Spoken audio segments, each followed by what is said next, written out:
시래기 다들 좋아하시나요? 저는 된장국 중에 시래기를 넣은 시래기 된장국이 제일 맛있더라고요.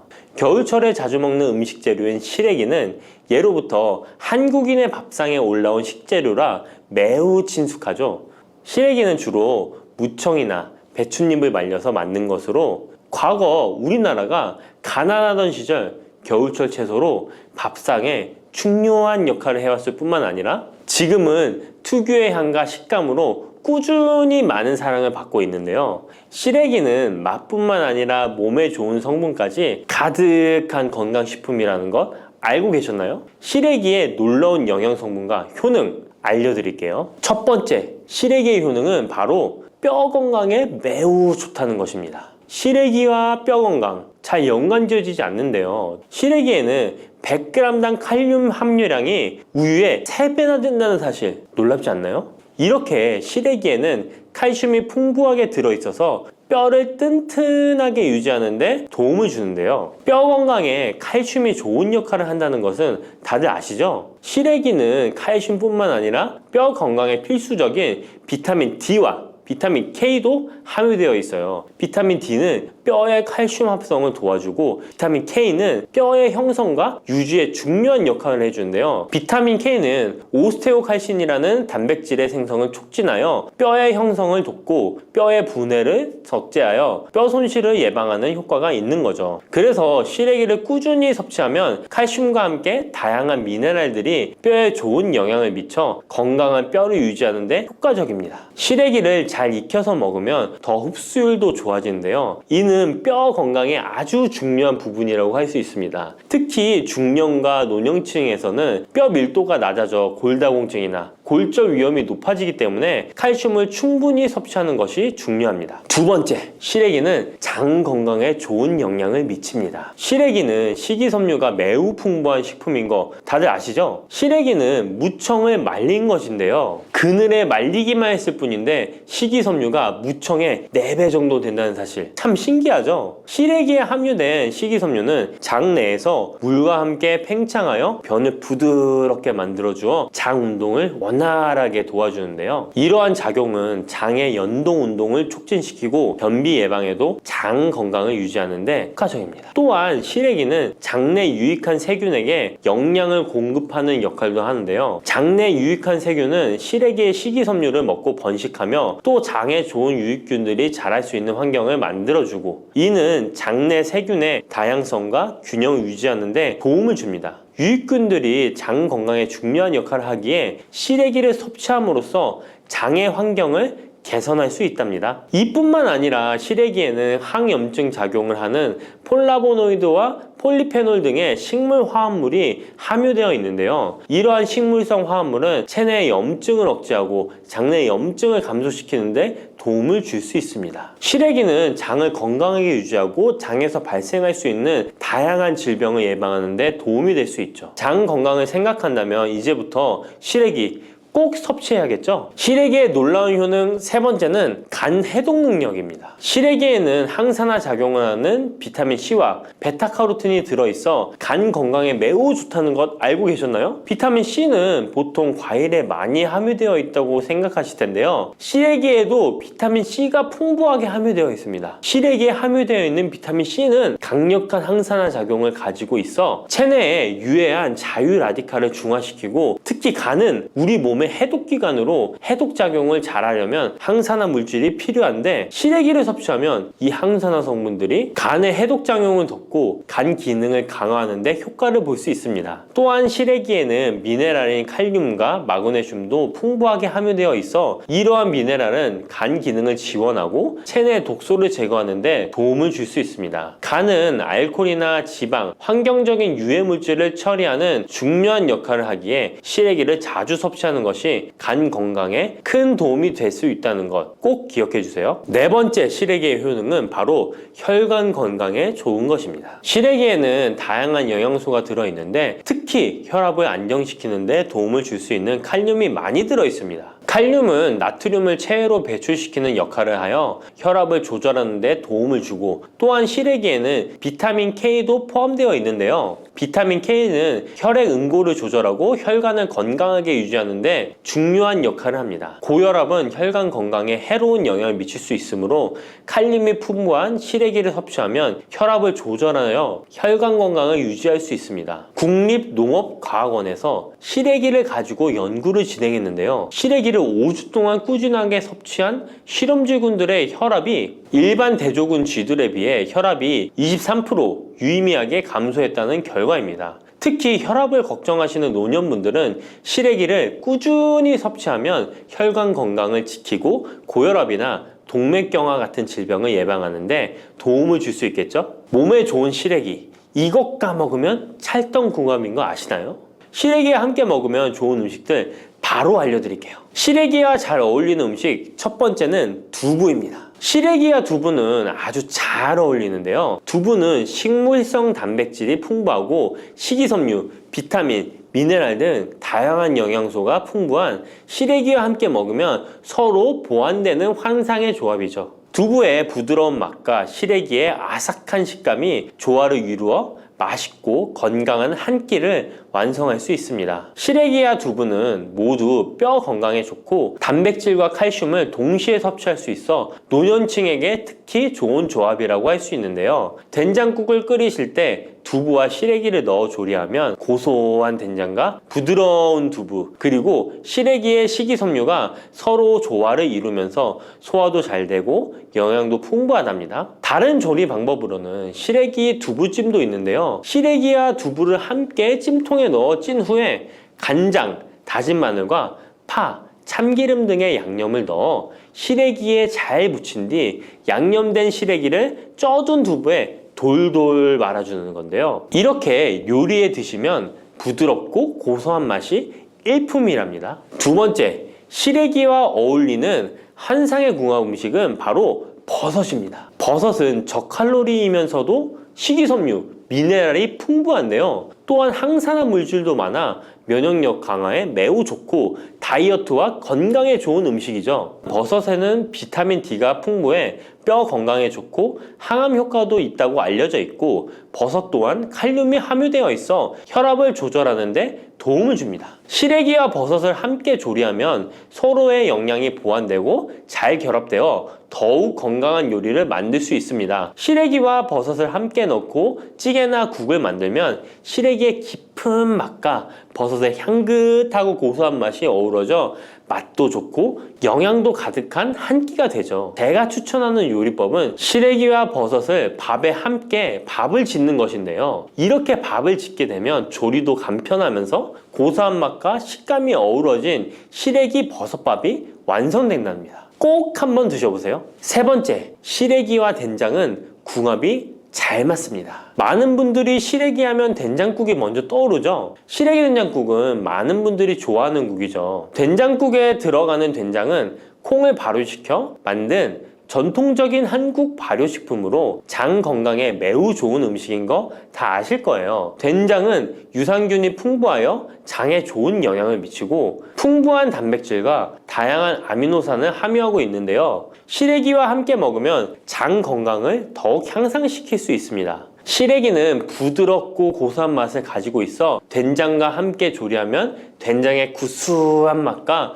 시래기의 고소한 맛이 조화롭게 어우러지고, 또 된장의 짭짤한 맛이 시래기의 은은한 맛을 잘 살려주어 된장찌개나 국에 시래기를 넣으면 깊고 풍부한 맛을 낼 수 있어요. 두 음식의 조합이 장 건강을 지켜줄 뿐만 아니라 맛있고 건강한 식사를 즐길 수 있게 해준답니다. 이렇게 몸에 좋은 시래기도 어떤 분들에게는 독이 될 수 있다는 것 아시나요? 몸에 유익한 영양 정보도 중요하지만 섭취 시 유의할 점도 꼭 아셔야죠. 시래기 섭취 시 주의해야 할 분들 바로 알려드릴게요. 시래기 드실 때 이런 분들 꼭 주의해야 합니다. 첫 번째는 신장이 약하신 분들입니다. 시래기에는 칼륨이 많기 때문에 몸에 유일한 작용을 하지만 한편으로는 신장이 약한 분들에게는 꼭 주의가 필요한데요. 시래기에 풍부한 칼륨은 신장 기능이 약한 사람들에게는 칼륨 섭취를 과도하게 하게 되어 문제가 될 수 있습니다. 칼륨은 신장에서 배출되기 때문에 신장 기능이 저하된 분들은 시래기를 과도하게 섭취하지 않도록 주의해야 해요. 특히 고혈압이나 신장 질환이 있는 분들은 전문가의 조언을 받고 섭취량을 조절하는 것이 좋습니다. 시래기 드실 때 주의해야 하는 분 두 번째는 바로 소화기관이 약하신 분들입니다.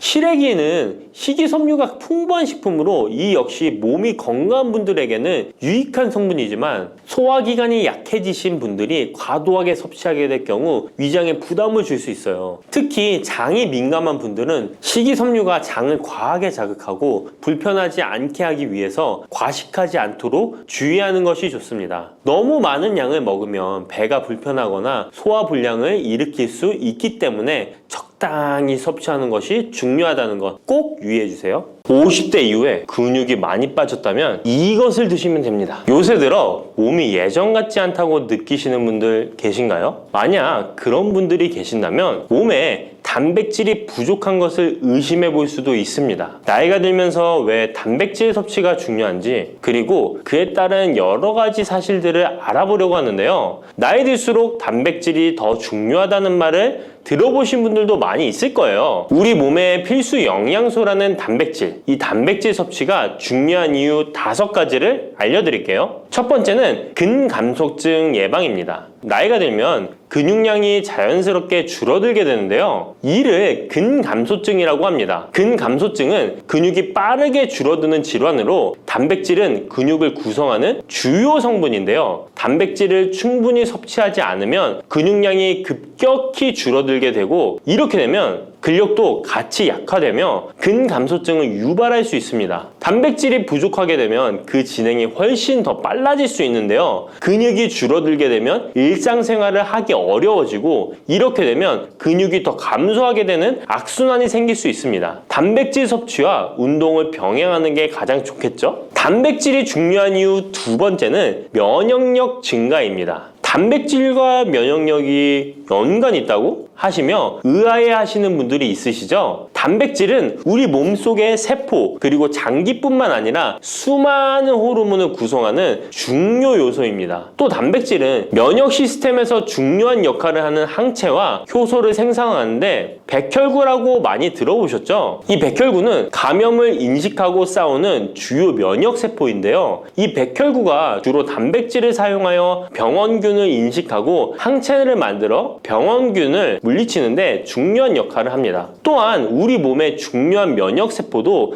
감염에 대응할 때 단백질을 사용하여 신호를 보내고 병원균을 파괴하는 작용을 합니다. 나이가 들면서 면역 시스템이 약해지기 쉬운데 그럴수록 단백질을 충분히 섭취하면 면역력을 높일 수 있습니다. 단백질 섭취가 중요한 이유 3번째는 심혈관계 질환 예방입니다. 단백질은 심혈관 건강에도 영향을 주는데요. 특히 식물성 단백질이 도움을 줍니다. 예를 들자면 콩류와 견과류 등은 나쁜 콜레스테롤인 LDL의 수치를 낮추고 심혈관계 질환의 위험을 줄이는데 도움이 됩니다. 특히 노년층에서 단백질 섭취는 고혈압, 동맥경화증, 심장병 등을 예방하는데 중요한 역할을 합니다. 4번째는 피부의 탄력 저하를 예방합니다. 피부의 주 성분 중 하나인 콜라겐은 단백질로 이루어져 있는데요. 나이가 들면 콜라겐이 자연스럽게 감소하게 되는데 이로 인해 피부 탄력이 떨어지고 주름이 생깁니다. 이때 단백질을 충분히 섭취하면 피부 건강에도 좋은 영향을 주는데요. 단백질 공급은 피부 재생을 촉진시켜 피부 건강을 유지하는 데 도움을 줍니다. 5번째는 골다공증 예방입니다. 나이 드신 여성분들은 특히 더 주목해주세요. 질병관리청의 보도자료에 따르면 대한민국 50세 이상의 골다공증 유병률은 22.5%로 약 5명 중 1명은 골다공증이 있는데요. 골다공증은 조용한 뼈 도둑이라고 불릴 정도로 초기 증상이 뚜렷하게 보이지 않지만 골다공증이 한 번 생기면 이로 인한 고관절, 척추, 손목 등의 골절이 생기기 쉽고 이로 인해 합병증 위험 또한 증가하는데요. 이 골다공증을 예방하는 데 중요한 요소가 바로 단백질입니다. 단백질은 뼈를 구성하는 중요한 요소 중 하나인데요. 뼈의 건강을 유지하는 데 필요한 칼슘과 함께 단백질은 뼈의 구조를 안정화시키고 골밀도를 높여서 골다공증을 예방하는 데 중요한 역할을 합니다. 한마디로 노년층에서 우리가 흔히 알고 있는 칼슘과 비타민 D와 함께 단백질 섭취를 증가시키면 뼈가 약해지는 것을 방지할 수 있습니다. 이렇게 중요한 우리 몸속의 단백질이 혹시 부족하게 된다면 무슨 일이 일어날까요? 단백질이 부족하면 여러 가지 신체 기능에 문제가 생기는데요. 첫 번째는 인지 기능 저하와 치매입니다. 단백질 부족이 치매를 유발한다니 놀라셨나요? 연구에 따르면 단백질이 뇌 건강을 유지하는 데 아주 중요한 역할을 합니다. 특히 기억력에 많은 영향을 주는데요. 단백질은 뇌에서 신경 전달 물질을 만들고 뇌세포의 구조를 유지하는 데 도움을 줍니다. 특히 학습과 기억력에 영향을 주는 시냅스에서 발생하는 신경 전달 물질의 방출과 수용체 활성화는 대부분 단백질에 의해 조절되는데, 예를 들어 NMDA 수용체와 AMPA 수용체는 기억 형성에 중요한 역할을 하며 이것들은 모두 단백질로 구성되어 있습니다. 그래서 충분한 단백질을 공급받지 못하면 뇌 기능이 떨어지고 치매나 인지 기능 저하의 위험이 점점 커질 수 있는 가능성이 있다는 것이에요. 이러한 단백질 섭취가 우리 몸에 얼마나 중요한 영향을 끼치는지 다시 한번 아셨죠? 또 단백질이 부족하면 탈모도 일어날 수 있다는 거 아시나요? 혹시 머리카락이 점점 얇아지고 있는 거나 빠지고 있는 것 같다고 느끼시나요? 탈모도 단백질 부족과 관련이 있습니다. 우리 머리카락도 단백질인 케라틴으로 주로 이루어져 있기 때문에 단백질이 부족하면 머리카락이 자연스레 약해지고 그 증상이 점점 심해지면 탈모가 올 수 있습니다. 우리가 광고로 많이 접하는 탈모 영양제 같은 경우도 맥주 효모 성분과 머리카락을 이루고 있는 아미노산 단백질로 구성이 되어 있는 것을 보면 쉽게 이해가 가실 거예요. 그러니 건강한 모발을 생각한다면 단백질을 잊지 말고 섭취해야겠죠? 그런데 말입니다. 왜 노년층이 단백질을 더 많이 섭취해야 하는 걸까요? 젊은 사람들보다 더 중요한 이유가 있을까요? 그 이유는 노년층은 근육이 자연스럽게 감소하고 신진대사도 느려져서 기초대사량이 감소하기 때문에 체지방률이 증가할 수 있고 단백질의 체내 합성 능력 또한 떨어지게 되는데요. 그러면 근육량이 줄어들게 되고 그만큼 신체 활동도 힘들어지면서 일상생활에서 어려움을 겪을 수 있는 것입니다. 그래서 노년층일수록 단백질을 충분히 섭취해서 근육을 유지하는 게 매우 중요하답니다. 그런데 노년층은 소화 기능이 떨어지기 때문에 사실 고기나 생선 같은 동물성 단백질을 섭취하는 게 불편할 수 있고, 또 나이가 드시면서 식사량이 감소하거나 식사 준비의 번거로움도 매끼 단백질을 챙겨 먹는데 어려움을 주는 게 사실입니다. 그래서 혼자 지내시는 분들은 더욱더 단백질 섭취가 어렵기도 합니다. 또한 어떤 분들은 체중 증가를 걱정해서 단백질이 고칼로리라고 생각해서 드시기를 꺼려 하기도 하고요. 그렇다고 해서 섭취하기 어렵다고 단백질의 섭취를 멀리해서는 절대 안 됩니다. 우리 몸에 이렇게 필수적인 단백질을 충분히 섭취하기 좋은 음식에는 무엇이 있을까요? 단백질을 섭취하기 좋은 추천 음식 4가지 바로 소개해 드릴게요. 첫 번째 식품은 계란입니다. 사실 단백질 하면 가장 먼저 떠오르는 식품이 계란인데요. 계란 2알만 드셔도 하루에 필요한 단백질의 20%를 섭취할 수 있다는 거 아셨나요? 특히 계란의 단백질은 완전 단백질로 분류되는데요. 이는 우리 몸이 제대로 기능하는 데 필요한 필수 아미노산을 포함한다는 것을 뜻해요. 계란은 단백질뿐만 아니라 비타민 A, D, E도 함유하고 있어 건강에 매우 좋은데요. 계란은 자연적으로 비타민 D를 함유하고 있는 드문 식품 중 하나입니다. 또한 계란 노른자에는 칼슘, 구리, 요오드, 철분, 망간, 인, 셀레늄, 아연도 풍부하게 함유하고 있어서 계란을 먹으면 많은 영양소를 쉽게 섭취할 수 있는 거죠. 두 번째 식품은 생선입니다. 등푸른 생선 좋다는 이야기는 누구나 한 번쯤 들어보셨을 텐데요. 사실 등푸른 생선뿐만 아니라 다른 생선도 저지방, 고단백 식품으로 다른 고단백 식품인 육류에 비해 지방 함량이 낮고 필요 영양소는 그대로 제공해 줍니다. 생선에는 단백질과 함께 오메가3 지방산도 풍부하게 함유되어 있어 심혈관 건강에 좋죠. 특히 연어, 고등어, 참치 같은 생선은 단백질뿐만 아니라 항염증 효과도 있습니다. 그리고 대구 같은 백색 생선은 지방 함량이 매우 적고 단백질은 상대적으로 많아서 체중 걱정이신 분들이나 다이어트를 하는 사람들에게 더욱 좋은 생선입니다. 등푸른 생선도 지방 함량은 높지만 이 지방이 건강에 유익한 오메가3 지방산이기 때문에 건강에 도움이 되는데요. 생선의 단백질은 다른 육류나 콩류보다 소화가 편하고 생선의 살은 비교적 부드러운 섬유질을 가지고 있어서 소화가 빠르고 몸에서 쉽게 흡수됩니다. 세 번째는 유단백 식품인 우유나 요거트 같은 유제품입니다. 특히 노년층에서는 유제품을 섭취하면 칼슘도 함께 챙길 수 있어서 골다공증 예방에도 도움이 되는데요. 유제품에 포함된 단백질은 고품질 단백질입니다. 고품질 단백질은 신체가 효율적으로 사용하고 필요한 아미노산을 모두 공급하는 단백질을 말하는데요. 유제품에 포함된 주요 단백질은 카제인과 웨이로 두 가지 모두 필수 아미노산을 풍부하게 포함하고 있습니다. 웨이 단백질은 소화가 쉽기 때문에 운동 직후 우유를 섭취하시면 근육에 아미노산을 빠르게 공급할 수 있고 카제인은 천천히 흡수되어 장시간 동안 일정한 수준의 아미노산을 제공해 근육 손실을 방지하는 데 도움을 줍니다. 하지만 우유를 먹으면 속이 불편하신 분들도 계시죠? 많은 사람들이 유제품을 섭취할 때 소화 불편을 겪을 수 있는데 특히 락토스 불내증, 즉 유당 불내증이 있는 경우입니다. 그러나 요즘에는 이런 분들을 위한 락토스를 제거한 락토프리 우유나 치즈, 요구르트 등은 락토스가 거의 없거나 적은 제품들이 많이 나와 있는데요. 락토스 불내증이 있는 사람도 이런 유제품은 문제없이 섭취할 수 있습니다. 소화가 어려우신 분들은 참고하셔야겠죠? 네 번째는 콩류입니다. 콩류 또한 식물성 단백질로 유명하죠. 콩류는 식물성 단백질을 제공하는 대표적인 식품인데요. 두부나 두유 같은 식품으로도 쉽게 섭취할 수 있고요. 콩류와 같은 식물성 단백질은 고기나 유제품과 같은 동물성 단백질에 비해 지방 함량이 낮고 콜레스테롤이 없는 특징을 가지고 있습니다. 특히 콩, 렌틸콩, 병아리콩, 검정콩 등 다양한 종류의 콩류는 필수 아미노산을 풍부하게 포함하고 있어 신체가 필요로 하는 단백질을 고루 제공하는데요. 특히 고기나 생선 같은 동물성 단백질이 소화가 어려우신 분들에게는 두부나 비지찌개 같은 소화가 잘 되면서도 단백질도 섭취할 수 있는 콩류가 좋은 단백질 식품입니다. 이렇게 몸에 필수적인 단백질, 음식만으로 충분히 섭취되면 좋겠지만 그게 어려운 경우도 있을 텐데요. 이때 단백질 보충제도 좋은 선택이 될 수 있습니다. 운동 후에 빠르게 단백질을 보충하고 싶을 때나 식사를 통해 충분한 단백질을 섭취하기 어려운 경우 보충제가 유용한데요. 마트에서 쉽게 찾을 수 있는 단백질 파우더나 고단백 프로틴바를 이용하면 간편하게 단백질을 보충할 수 있습니다. 하지만 이렇게 간편하게 섭취할 수 있는 제품들 몸에 좋다고 많이 섭취하면 좋을까요? 과량 섭취할 때도 큰 문제가 될 수 있습니다. 한 번에 과도한 단백질은 신장에 부담을 줄 수 있고 또 체내에서 불필요하게 지방으로 축적될 수 있습니다. 단백질의 하루 권장 섭취량은 성인 기준 몸무게 1kg당 약 1g인데요. 하루 권장 섭취량을 꼭 지키는 게 중요하죠. 한마디로 보충제는 식사로 부족한 부분을 보충하는 역할만 하도록 하고 식사로 골고루 단백질을 섭취하는 게 가장 이상적입니다. 마지막으로 단백질 섭취 시 간단한 팁을 알려드리겠습니다. 매 끼니마다 조금씩 단백질을 나눠서 섭취하는 게 단백질 흡수에는 효과적인 거 아셨나요? 단백질은 탄수화물과 지방과 다르게 잉여 단백질이 몸에 저장되지 않는데요. 그 때문에 한 번에 과량으로 섭취하면 소화가 어려워지거나 신장에 부담만 줄 수 있고 단백질은 필요 이상의 단백질은 배출되기 때문에 번거롭더라도 매일 조금씩 몇 끼마다 꾸준히 섭취하는 게 중요합니다. 고기 좋아하시는 분, 채소를 더 선호하시는 분, 이제는 다 같은 단백질이라고 생각하지 마시고 동물성 단백질과 식물성 단백질을 골고루 섭취해야 하는데 동물성 단백질은 식물성 단백질에는 부족한 아미노산이 풍부하고 식물성 단백질은 동물성 단백질에 비해 지방이 적고 섬유질도 같이 섭취할 수 있습니다. 우리가 평상시에 먹는 한식은 사실 단백질 섭취에 아주 좋은데요. 있는데요. 식탁에 단백질이 풍부한 계란, 생선, 두부, 콩들을 반찬으로 두어 개만 먹어도 쉽게 몇 끼마다 몸에 필요한 단백질을 섭취할 수 있습니다. 이제부터 잊지 마시고 단백질이 풍부한 반찬 꼭 드셔주세요.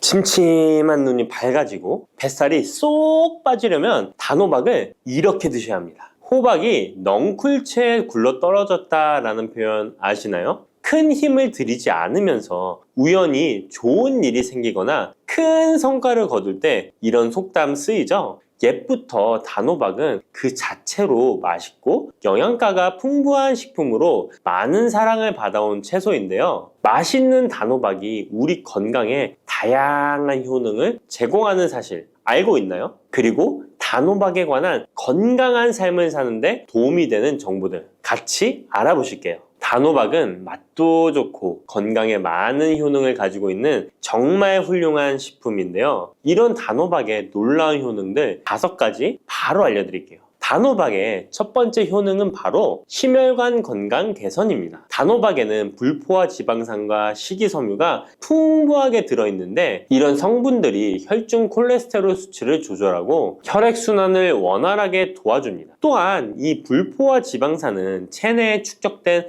나쁜 콜레스테롤을 감소시키고 혈관벽을 건강하게 유지하는 데에도 효과가 있습니다. 또한 단호박에 포함된 칼륨은 혈압 조절에도 효과적인데요. 칼륨은 나트륨의 작용을 중화시켜 혈압 상승을 방지하는 데 도움을 주게 되는데 그래서 칼륨이 풍부한 단호박은 고혈압 예방과 관리에 유익한 식품인 것이죠. 평소에 심혈관 질환이 걱정되거나 고혈압을 관리하고자 하는 분들에게 단호박은 매우 좋은 식품인데요. 단호박을 자주 섭취하면 혈액순환이 개선되고 혈압이 안정되므로 심장질환 예방에 매우 효과적이기 때문에 심혈관 건강을 지키는데 큰 도움이 됩니다. 심혈관 건강, 이제부터는 단호박으로 예방해보세요. 단호박의 두 번째 효능은 다이어트에 효과가 좋다는 것입니다. 단호박은 저칼로리 식품으로 다이어트를 할 때 섭취하면 매우 좋은 음식인 거 아시나요? 단호박의 열량은 100g에는 약 40에서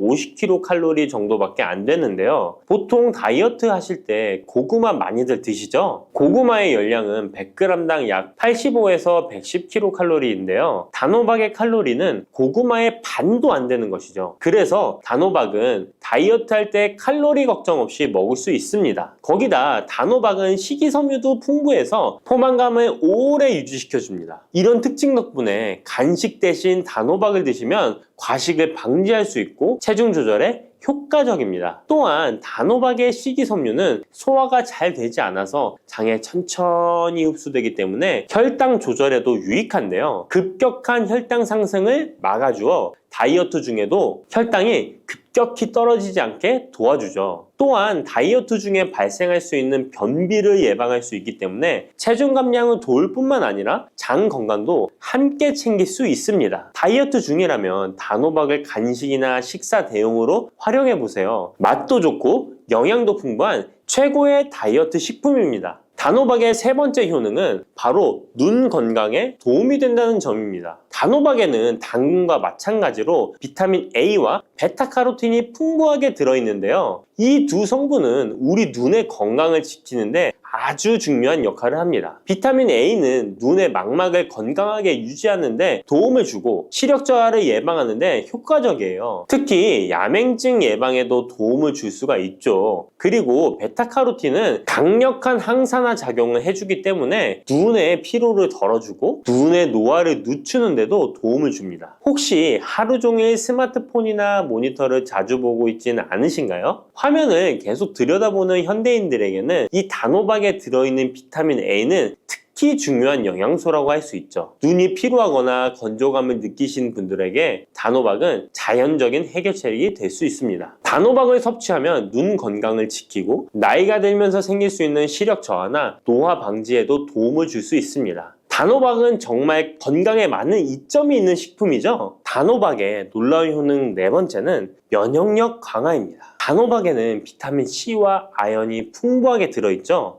비타민 C는 면역 세포를 활성화시켜 감염 예방에 큰 도움을 주고, 아연은 백혈구의 생성을 돕고 체내에서 염증 반응을 조절하여 면역 체계가 정상적으로 작동할 수 있게 도와줍니다. 이뿐만 아니라 단호박에 들어있는 항산화 물질들은 우리 몸의 세포를 보호하고 염증을 줄여 면역 기능을 더욱 향상시키는 데 도움을 주는데요. 특히 겨울철이나 환절기에 감기나 독감 예방을 위해 면역력 강화를 원하신다면 단호박을 꾸준히 섭취하시는 것이 좋은 식습관이 될 수 있습니다. 또 자주 피로감을 느끼거나 감기 등에 쉽게 걸리는 분들에게 단호박은 아주 좋은 식품이라는 것 알고 계시면 도움이 될 거예요. 단호박의 효능 5번째는 부종과 붓기를 개선하는 데 도움을 주는 것입니다. 붓기에 호박이 좋다는 거 모르시는 분 없으시죠? 우리가 수술이나 시술을 받고 얼굴이 부을 때 약국에서 단호박즙 같은 거를 파는 것도 많이 보셨죠? 이는 단호박에는 칼륨이 풍부한데, 칼륨은 체내에 있는 나트륨과 균형을 맞춰주고 몸 안에 불필요한 수분을 배출하는 역할을 합니다. 그래서 부종을 완화하고 몸의 붓기를 개선하는데 효과적이죠. 특히 평소에 손이나 발, 얼굴 등이 자주 붓는 분들에게 단호박을 섭취하면 체내 나트륨 농도를 조절해줘서 불필요한 수분이 빠져나가면서 붓기가 자연스럽게 완화될 수 있습니다. 이렇게 효능이 많은 단호박을 어떻게 섭취하느냐에 따라 그 효과가 달라질 수 있다는 사실 알고 계시나요? 섭취 방법에 따라 효능의 50%만 섭취하게 될 수도 있고 또 100%로 바뀔 수도 있는데요. 단호박 효능 100%로 섭취하는 방법 바로 소개해 드릴게요.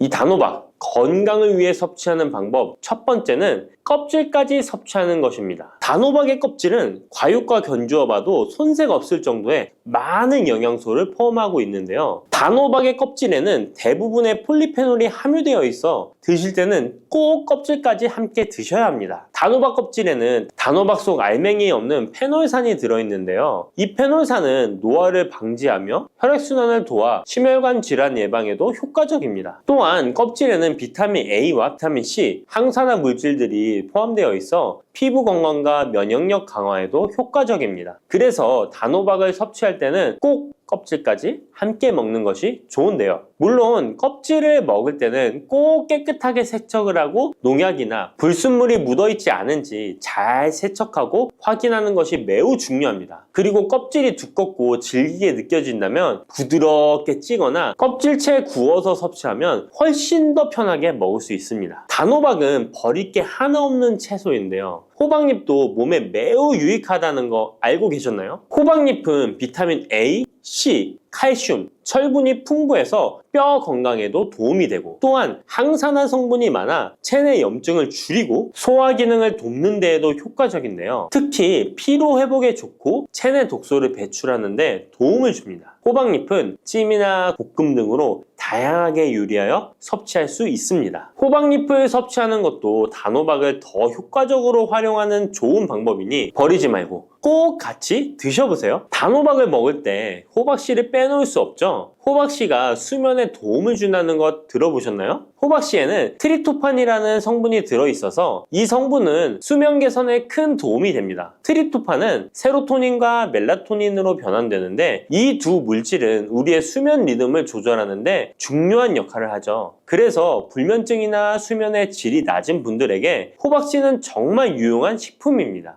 또한 단백질과 건강한 지방이 풍부하여 혈당 조절에도 도움을 줄 수 있는데요. 혈당이 급격히 오르거나 내리는 것을 막아주고 당뇨병 예방에 효과적입니다. 그래서 호박씨는 다이어트에 매우 좋고 식사 후 간식으로 섭취하면 포만감을 오래 유지시킬 수 있습니다. 여담으로 우리 다른 사람의 단점을 뒤에서 이야기하는 것을 보고 뒷담화한다고 하고 호박씨 깐다고도 하잖아요. 과연 어떤 것 때문에 이런 이야기가 나왔을까요? 저도 궁금합니다. 아시는 분은 알려주세요. 이렇게 단호박은 아주 건강에 좋은 식품이지만 섭취 시 주의할 점이 있는데요. 건강을 지키기 위한 몇 가지 단호박 섭취 유의사항을 알아볼게요. 첫 번째는 껍질 섭취 시 소화 문제입니다. 단호박의 껍질은 건강에 많은 효능이 있지만 소화가 어려운 경우도 있을 수 있는데요. 특히 소화 기능이 약한 분들이나 위장에 민감한 분들은 껍질이 소화되지 않거나 불편함을 느낄 수 있습니다. 이런 분들은 단호박 껍질을 제거하고 속만 섭취하는 것이 좋습니다. 아니면 껍질을 먹을 때는 반드시 부드럽게 조리하여 섭취해서 소화 불량이나 복부 팽만감을 최대한 피하게 해야 합니다. 두 번째 유의사항은 알레르기 반응입니다. 단호박은 일반적으로 알레르기 반응을 일으키는 경우가 드물지만 일부 사람들은 호박에 알레르기가 있을 수 있는데요. 특히 호박이나 호박씨에 민감한 분들은 섭취 후 발진이나 가려움 등의 증상을 경험할 수 있습니다. 이런 증상이 나타난다면 단호박 섭취를 바로 중지하고 알레르기 전문의와 상담하는 것이 좋습니다. 알레르기 반응은 개인의 체질에 따라 다를 수 있기 때문에 처음 먹을 때는 소량으로 섭취하여 반응을 확인하는 것이 안전하다는 거 기억해 주세요. 단호박 섭취에 유의해야 할 사항 세 번째는 신장질환이 있는 사람의 섭취입니다. 단호박은 칼륨이 풍부한 식품인데요. 신장 기능이 약한 분들은 칼륨 과다 섭취가 문제가 될 수 있습니다.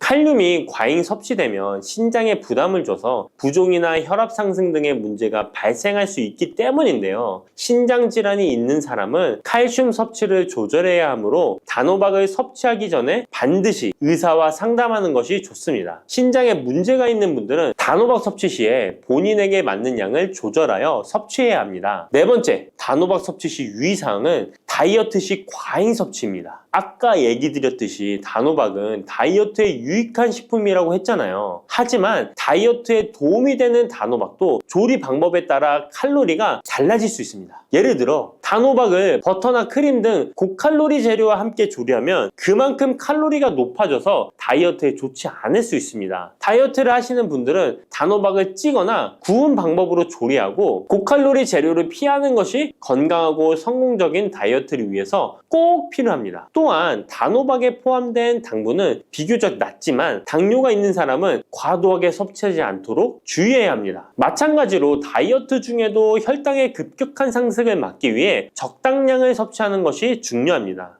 마늘이 몸에 좋다는 사실은 너무도 잘 알고 계시죠?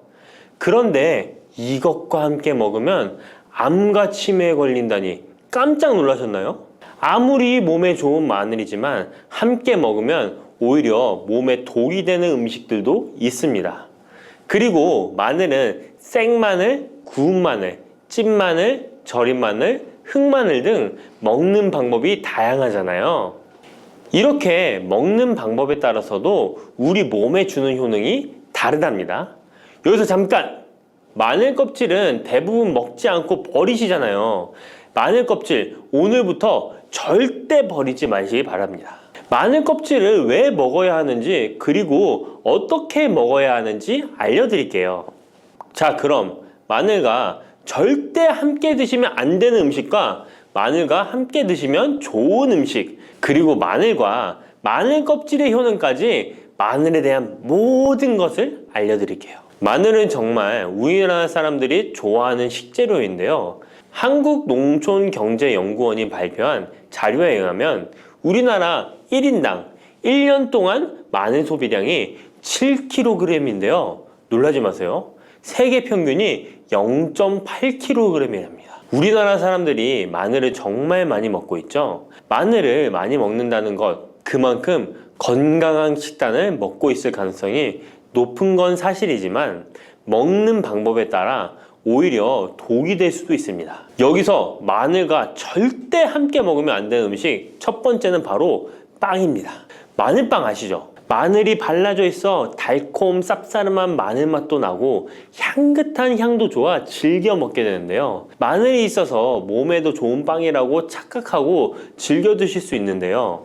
마늘빵은 절대 드시면 안 됩니다. 왜냐하면 빵의 재료인 밀가루는 탄수화물이 주 성분인데요.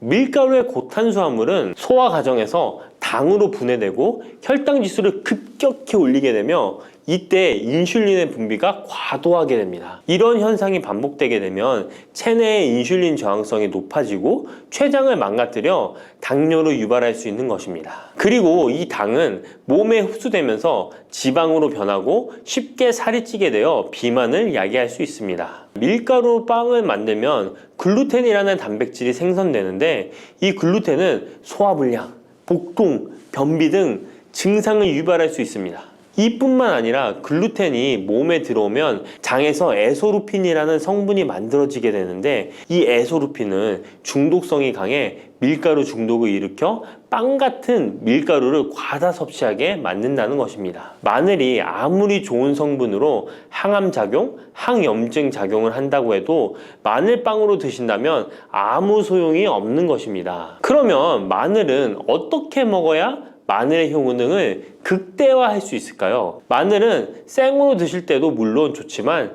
익혀서 드실 때 더욱 좋습니다. 몸에 보약이 되는 마늘 먹는 법, 첫 번째는 마늘밥입니다. 국립농업과학원에 따르면 마늘의 S-알리시스테인 함량을 조리법에 따라 조사한 결과 생마늘일 때 S-알리시스테인 함량이 2.77mg 정도 되었고 삶기 시작한 후 30분이 지나면 4.92mg이 되었으며 1시간이 지났을 때 9.16mg으로 생마늘에 비해 무려 4배 이상이 많아진다고 했습니다. 뿐만 아니라 121도의 온도에서 1시간 동안 마늘을 쪘을 때 S-알리시스테인 함량이 50.24mg으로 생마늘보다 18배 정도 높았다고 연구 결과를 발표했습니다. 따라서 마늘을 드실 때는 1시간 이상 끓여서 드시는 것이 좋은데요. 이런 방법이 번거로워 추천드리는 방법이 바로 마늘밥입니다. 밥을 할 때 마늘을 넣는데요. 1인분에 마늘 3-4알 정도씩 넣어서 밥을 하시면 됩니다. 현미가 있다면 현미를 넣은 마늘밥을 하시면 더욱 좋은데요. 현미 속에는 티아민이라는 성분이 있는데 마늘의 S-알리시스테인과 현미의 알리티아민 두 가지 성분을 모두 섭취하여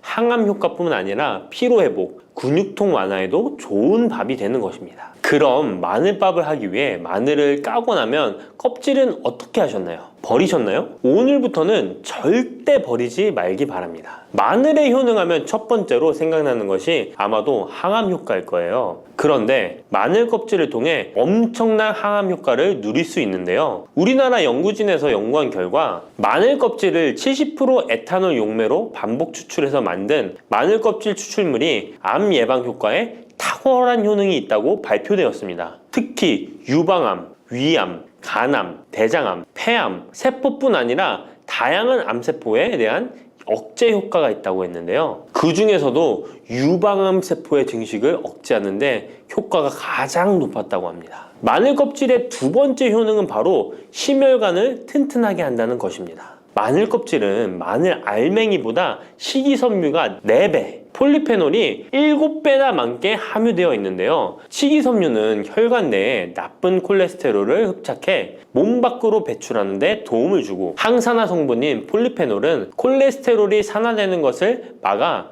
나쁜 콜레스테롤이 만들어지는 것을 방지하는 데 효능이 있는 아주 중요한 성분입니다. 마늘 껍질에 함유된 알리신 성분은 혈중 지지를 낮춰 콜레스테롤과 중성지방을 낮추는 데 효과적인 성분입니다. 이를 통해 동맥경화를 방지하는 데 도움을 주어 심혈관 질환을 예방하는 데 좋은 성분인 것입니다. 또 마늘 껍질을 말려 분말로 만들어 음식에 넣어 드시면 비만을 막아주는 효과를 볼 수 있는데요. 식이섬유가 풍부해 지방의 흡수를 막고 나쁜 지방을 배출하는 데에도 탁월한 효능이 있습니다. 뿐만 아니라 체내 지방의 대사를 촉진하여 지방 분해가 빠르게 일어나 체지방을 제거하는 데 아주 효과적입니다. 그리고 마늘 껍질 분말로 드시는 방법 말고 차로도 드시는 방법이 있는데요. 마늘차 우리는 법을 알려드릴게요. 마늘 껍질을 깨끗하게 씻어 말린 다음에 기름을 두르지 않은 팬에 마늘 껍질을 넣고 볶아주어 수분을 없애줍니다. 이렇게 하는 이유는 수분을 없애는 것도 있지만 마늘 껍질을 열을 가하게 되면 항산화 성분인 폴리페놀과 플라보노이드 성분이 증가하기 때문입니다. 이렇게 수분을 없앤 마늘 껍질을 냉동실에다 보관하셨다가 드실 때 끓는 물에 소주 반 컵을 넣고 물 1리터, 마늘 껍질 15g 정도 넣고 끓여주시면 됩니다. 이렇게 끓인 마늘 껍질차를 따뜻하게 드셔도 되고 냉장고에 넣어 시원하게 드셔도 괜찮습니다. 마늘이 몸에 좋다고 해서 꿀에 마늘을 재워 드시는 분 계시잖아요. 물론 꿀마늘이 몸에 좋은 분들도 계시지만 꿀과 마늘은 절대 함께 드시면 안 되는 음식입니다. 식품 비방이라는 문헌에 보면 꿀과 마늘은 함께 먹으면 안 된다라고 적혀 있는데요. 그 이유는 꿀과 마늘은 둘 다 열을 내는 뜨거운 음식이기 때문입니다. 꿀과 마늘을 함께 먹게 되면 체질이 맞지 않는 경우에는 부작용이 클 수 있기 때문입니다. 체질에 맞지 않는 분들이 이 꿀마늘을 드시게 되면 눈의 충혈이 잦아지고 노화가 빨라질 수 있습니다. 돋보기를 빨리 쓸 수 있게 된다는 거죠. 또한 두통이 생기며 피부에도 트러블이 생기는 부작용도 있으니 꼭 기억하시기 바랍니다. 당 섭취에 주의하셔야 하는 당뇨, 고지혈증을 갖고 계신 분들이나 암 환자분들은 절대로 꿀마늘을 드시면 안 됩니다. 그렇다면 마늘을 또 어떻게 드시는 것이 좋을까요? 바로 다양한 쌈채소와 함께 드시는 것을 추천드립니다. 마늘의 매운맛을 내는 알리신 성분이 혈관을 건강하게 하여 암을 예방하고 쌈채소를 통해 다양한 비타민과 무기질을 섭취하며 풍부한 항산화 물질도 섭취해 활성산소를 제거하고 혈관을 깨끗하게 해 노화를 방지하고 활력이 넘치는 건강한 몸이 될 수 있는 것이죠. 그런데 마늘을 반찬으로 만들어 드실 때 절대 드시면 안 되는 것이 있습니다. 그것은 바로 마늘장아찌입니다. 아니, 마늘장아찌가 왜? 라고 의문이 생기는 분들이 계시죠? 모든 마늘장아찌가 안 된다는 것이 아니라 설탕이 많이 들어간 마늘장아찌는 만들어 드시면 안 됩니다. 시중에 판매되는 마늘장아찌에는 설탕이 많이 들어가 있을 가능성이 높으니 절대 드시지 않기를 바랍니다. 몸에 좋은 마늘도 설탕과 함께 먹으면 오히려 독이 되는데요. 설탕이 많이 함유된 마늘장아찌를 드시게 되면 혈당이 급격하게 오르고 인슐린 저항성이 높아지며 혈액 속에 중성지방이 많아져 혈액을 끈적하게 만들게 됩니다. 또한 설탕을 많이 섭취하게 되면 뇌에서 기억력을 담당하는 해마의 크기를 줄어들게 해 기억력을 감퇴시키고 나아가 치매를 일으킬 수도 있습니다. 집에서 마늘장아찌를 담가 드실 때는 설탕을 넣지 말고 건강한 식재료만을 사용하시는 것이, 마늘을 건강하게 드실 수 있는 또 다른 방법은 흑마늘을 추천드립니다. 마늘에 열을 가하면 마늘색이 점점 짙어져 결국 까맣게 변하는 흑마늘이 되는데요. 그 이유는 마늘 속에 있는 당류와 단백질인 아미노산이 반응하여 갈색을 띠는 멜라노이딘 색소가 만들어지기 때문입니다. 이 반응을 마이야르 반응이라고 하죠. 고기를 구우면 빨간색의 고기가 점점 휘어지다 갈색으로 변하는 반응과 같은 원리인 것입니다. 이렇게 흑마늘을 만들게 되면 생마늘보다 S알리스테인 성분이 5배가 많아질 뿐만 아니라 새로운 항산화 물질들이 많이 만들어지게 됩니다. 항암 효과가 뛰어난 폴리페놀이 생마늘에 비해 4배 이상 많아지고 유액 분비를 촉진해 소화를 잘 되게 하는 효능도 있으니 잊지 마시고 흑마늘을 만들어 주시기 바랍니다. 마늘은 또 요리할 때 많이 사용하는 재료인데요. 마늘을 얇게 썰어 기름에 튀긴 마늘튀김을 절대 드시면 안 됩니다. 기름에 마늘을 튀기면 마늘 향도 좋고 마늘의 매운맛은 없어지고 단맛은 좋아져 남녀노소 좋아하는 식재료가 되는데요. 뜨거운 기름에 튀긴 마늘은 우리 몸에 좋은 항산화, 항암 물질들을 파괴하고 몸에 안 좋은 탄수화물만 남은 음식이 됩니다. 마늘을 튀길 때 사용하는 기름은 오메가6 지방산이 많은 식용유를 사용하게 되는데요. 이런 기름을 많이 먹게 되면 몸 안에 지방산 불균형이 일어나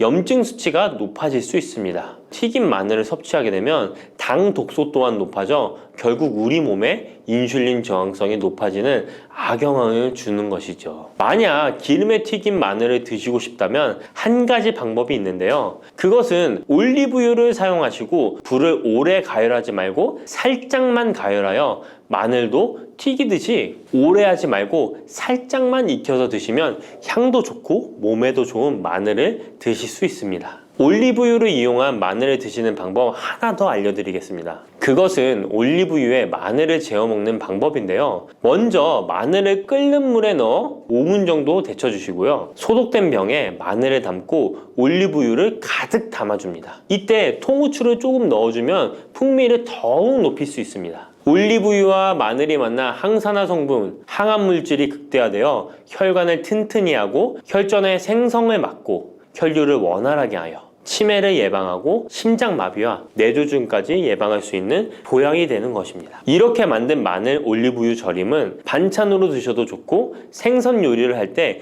이 마늘을 으깨어 생선에 발라주면 생선 비린내를 잡아줄 뿐만 아니라 마늘과 올리브유의 풍미가 더해져서 더욱 맛있는 요리가 될 수 있습니다. 이렇게 좋은 마늘도 드실 때 주의하셔야 할 분들이 계신데요. 마늘의 효능 중에 혈전을 제거하고 혈류를 원활하게 하는 효능이 있었잖아요. 이런 효능이 혈액을 묽게 만들기 때문인데요.